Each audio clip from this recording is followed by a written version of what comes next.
মানুষের ছোট ছোট স্বপ্ন থাকতে পারে না? তা আমার থাকলে সমস্যা কোথায়? আমার বাপুরে যেটুক আছে আমার চলে, কিন্তু যেমন এই যে আমাদের বাড়ির সামনে মসজিদটায় আইপিএস নাই, যদি আইপিএস থাকতো মুসল্লিরা নামাজ পড়ে, এই গরমে খুব কষ্ট হয়।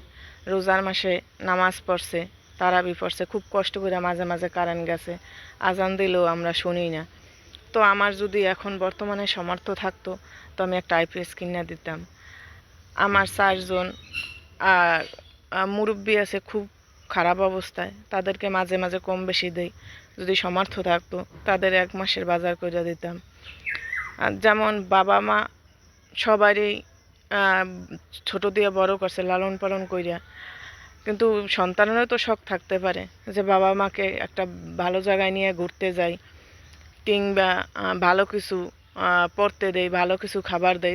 যদিও আমার বাবা এখনও ইনকাম করে, মোটামুটি যারা জানে আমার বাবার সামর্থ্য আছে, তারপরেও তো আমার শখ থাকতে পারে।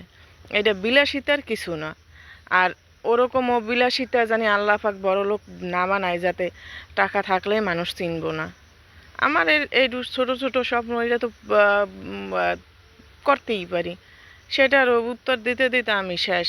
ছোট স্বপ্ন না বড় স্বপ্ন, এই আমার যেটুক আছে, আমার বাবার বাড়ি কিংবা শ্বশুর বাড়ি মোটামুটি চলে, কিন্তু সাময়িক কষ্ট, হয়তো বা বেশি দিন থাকবে না।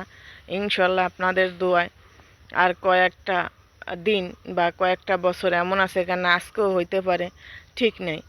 কিন্তু যে মানুষের কথাগুলো মনে থাকবে, মানে কি যে বাজে মন্তব্য করে আমি বুঝি না।